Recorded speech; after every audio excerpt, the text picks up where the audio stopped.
Hi again. If we're going to encourage our dog to learn more desirable behaviours using reward based training or luring them into a position in exchange for a reward, we first of all need to identify what is an acceptable reward for them. Do not think about going and chasing that, Floppy. So let's consider some options and how we might use them.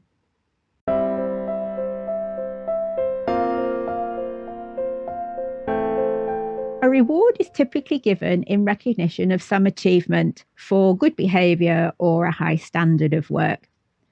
And it's usually given after the desired behaviour has occurred. So if you're going to get a gold watch for long service at work, you get it after 30 years. You don't get it on your first day and then expecting you to stay for another 30 years afterwards. So this makes it very different from a bribe. The watch given at the start would be the bribe. The watch given at the end of your 30 years is your reward. The bribe is more like trying to get someone to do something by showing them the colour of your money first. Gandalf TV would like to apologise for the break in transmission due to a floppy monkey going crackers and chasing squizzers. Normal service will resume shortly. Hey, Floppy. Flop. Come on. On you get. That's a good chap. So using rewards or reward-based training is known as positive reinforcement. And it means the dog is given something enjoyable when they do what we want. It teaches them that exciting stuff happens when they make the right choices or the choices we consider to be the good choices. And this means they're more likely to do it again. So a reward must be something they consider valuable, else it's not a reward. So Floppy just then felt the need to go and bark at what may well have been an imaginary squirrel. And I was able to distract him with a tennis ball. And he likes tennis balls, so that is of interest to him.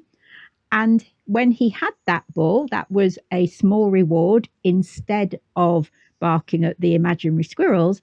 And he was then able to bring it back in here and get back on the bench and settle down.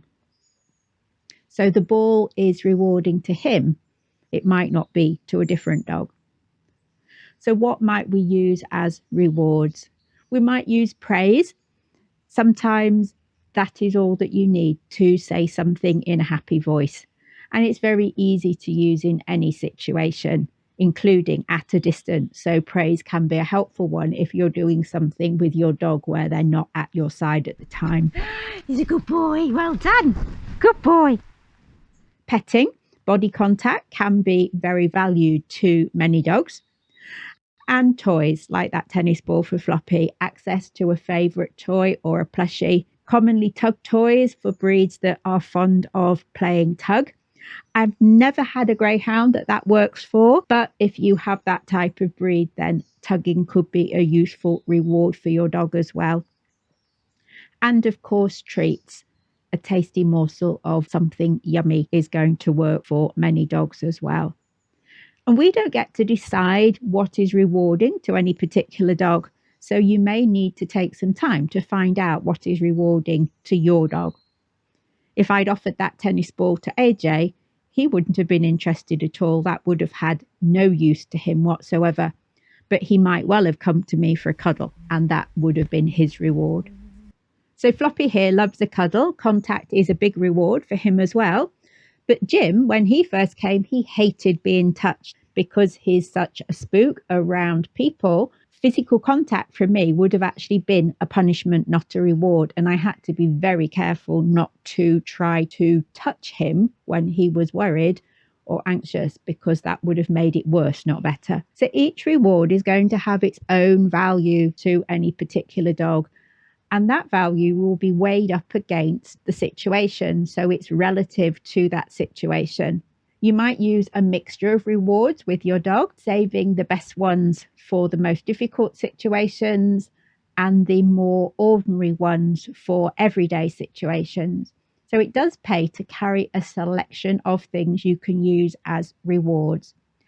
I tend to use kibble as my basic level of rewards for my dogs. And then I have training treats, mini little things that are a bit meatier, a bit more interesting, a bit more smell to them. And then we have the good stuff that comes out for the most difficult situations, which might be dried meat, it might be sausages, it might be cheese, it might be chicken, whatever it is that your dog really loves. So it depends on what they like. If they like carrots, then carrots are going to be a reward. Floppy likes carrots, he likes bananas, he likes apples. So fruit and veg are rewarding to him. But most of my others, they're okay. They don't mind them, but they'd rather have something else. In Floppy's case, he'd rather have a carrot than he would have a bonio. But when things are really, really difficult, it needs to be something like a dried sausage or a piece of dried meat. Gandalf, on the other hand, loves cheese. So as well as dried meat treats, then cheese is a good reward for him. Floppy's only just starting to learn how desirable cheese is. So cheese at the moment is not terribly helpful with him. Now, if you're using luring to get your dog to perform an action, you might want to use one treat or reward as the lure and a different one as the reward once it's achieved. I would probably make the reward more exciting than the lure, else they might feel a bit shortchanged, a bit disappointed in what they get, a bit like pulling the Christmas cracker, expecting something exciting inside and not being very impressed with what comes out. So don't forget as well to take into account the calories that the rewards you use have when considering your dog's diet and just how many of these they need to have to deal with whatever situation you're coping with. If you're getting through a lot of food with training, you may need to cut back on the size of their meals so they don't put on weight. I like to use more natural treats because with some dogs, such as Floppy here, or with Gandalf, you can end up getting through quite a lot of them.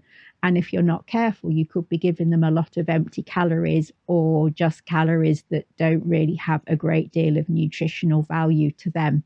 So not good for their waistline and also not very healthy.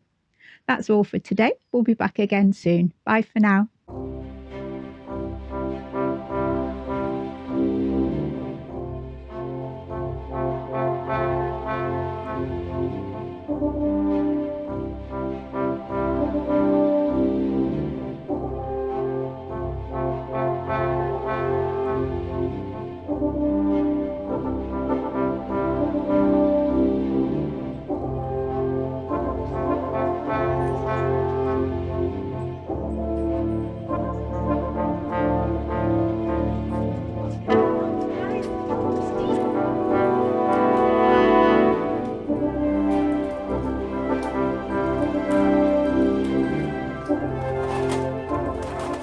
Look out for new videos every Monday, and why not subscribe so you don't miss out?